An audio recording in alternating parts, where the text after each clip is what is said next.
Jadi saya teruskan, yaitu SJKT itu ajarannya adalah budi luhur. Jadi budi luhur itu apa? Mungkin sekarang ada banyak cerita-cerita saja ya budi luhur. Jadi budi luhur ini dalam bahasa Jawa, wong sing jumaran rahayune wiwitan nganti teko pungkasan. Nah supaya rahayu kok iso jaga kesucian sing diparingi Gusti Allah mulai lahir nganti mati. Barang siapa bisa mempertahankan kesucian itu mendapatkan barokah yang sangat besar dari Tuhan Yang Maha Kuasa. Kita tidak bisa bayangkan bagaimana para wali itu mempertahankan kesucian, sehingga walaupun sudah meninggal jutaan orang masih minta kelebihan berkah. Itulah kelebihan berkah.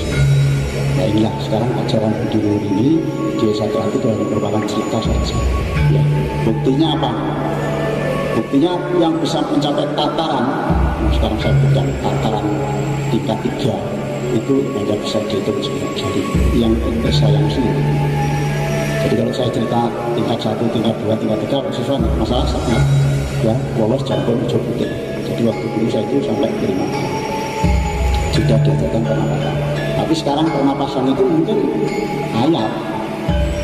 Inilah selanjutnya setelah di tingkat 2 1978. Nah inilah yaitu yang saya senang mas. Jadi waktu itu Mas Imam sering memberikan materi keesaan, tapi materi keesaan itu tidak boleh ditulis mas. Tidak boleh. Jadi namanya jangan. Jadi jangan itu seperti ini tidak boleh ditulis. Tapi saya sampai di rumah. Jadi Mas Imam mulai jam 12 ayo dikumpul keesaan. Akhirnya jam 12 sampai jam 1 atau jam 2 jam 3 selesai. Nah itu saya punya kesenangan mas. Jadi kalau itu saya tulis sampai di rumah. Ini mengenai buku keesaan. Jadi sampai sekarang saya tulis.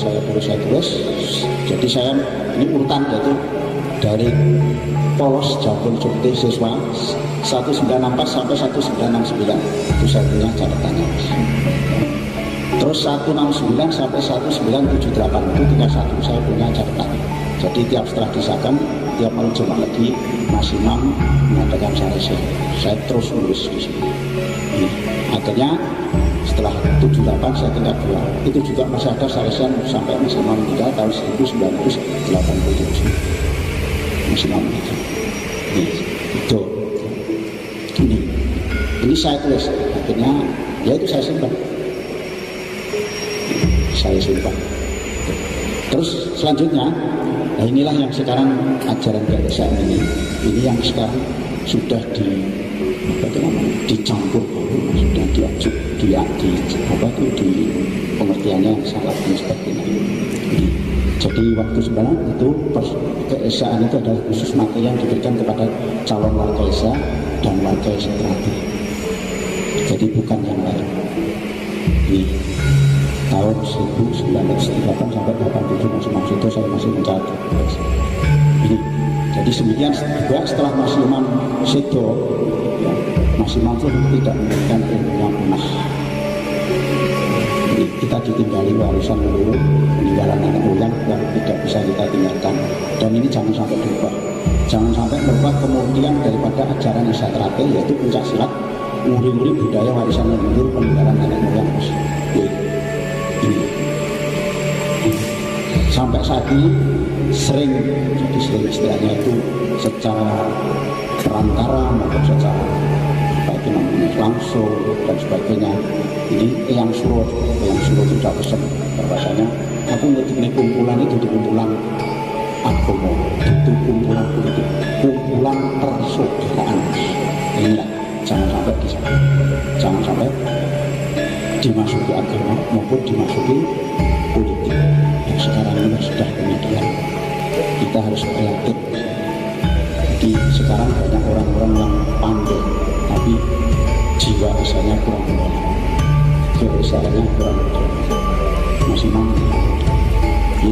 Inilah tugas kita dari pengurus-pengurus dan sebagainya. Tapi tanpa saya untuk saya sendiri, saya tetap menguli-uli warisannya masih mampu, warisannya budaya SJKT yaitu ajaran yang mulia, tidak berubah. Cita-cita daripada leluhur SJKT. Jadi kalau cerita itu sebenarnya dari tingkat 1, tingkat 2, tingkat 3 itu kalau siswa. oleh warga. Tingkat 1 itu adalah gerak mula usaha manusia meniadakan halaman hidup. Ya, mulanya di situ yang dipakai misalnya adalah jago. Ya, jago jadi jagonya masyarakat, bukan jago kubur. Jadi kalau misalnya ini yang suruh bela diri praktis zaman semangat itu dilarang, Mas. Yang suruh mengatakan itu termasuk murid yang murtad. Karena apa? Bela diri praktis ini sing disinau pengen jadi jagoan, pengen jadi semangat dunia. Karena akhirnya setelah itu dia tidak mau latihan pencak silat. Ketika yang suruh itu.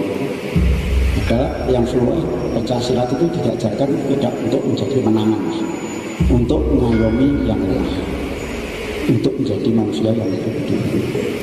Ini. Terus tingkat 2 adalah gerak mula usaha manusia menuju kesejahteraan dan kebahagiaan diri. Ya, itu. Jadi di situ diajarkan, jadi ilmunya sakrat itu ada di tingkat 2. Di situ diajarkan cara meminta yang benar, tapi sesuai esai cara meminta yang benar. Jadi kenapa banyak permintaan tidak dikabulkan, permintaan pada Tuhan tidak dikabulkan? Karena tidak tahu cara meminta yang benar. Itu tingkat 2. Nah, di situ saudara yang tingkat 2 diajarkan yang namanya Histerosis. Histerosis itu mulanya memang dari ilmu pernapasan. Terus tingkat 3 adalah gerak mula usaha manusia menuju ketentraman diri, penyerahan secara benar dan utuh pada Tuhan. Nah, ini tingkat 3. Tapi sampai sekarang bisa dihitung dengan jari yang betul-betul tingkat 3. Bisa buktikan yang menyatunya ilmu Esa dengan dirinya sendiri. Ini tingkat 1, tingkat 2, dan tingkat 3. Terus tahun 1993 itu saya baru duduk di rumah, itu didatangi seorang warga Satrado. Mas, ini yang titipan. Ternyata itu adalah bukunya Mas Imam. Jadi bukunya Mas Imam, ilmunya Mas Imam yang asli. Di situ ada ilmu gaib yang bersifat praktis dan ilmu gaib yang bersifat teori. Jadi ilmu gaib yang bersifat praktis itu nganggo lampu ilmu komunikasi kan. Di istilah saya pelajari namanya okkultis. Okkultis itu materinya adalah magnetis, joko, telepati, kontak. Itu 93 sudah termasuk. Tapi tidak banyak orang yang tahu. Jadi tak buka demikian. Ini demikian. Jadi dengan demikian saya hanya berpesan kalau Magetan itu sudah mendapat dari Mas Imam, ya. Magetan itu tetap jejak ojo boyong wong, ojo boyong tangan.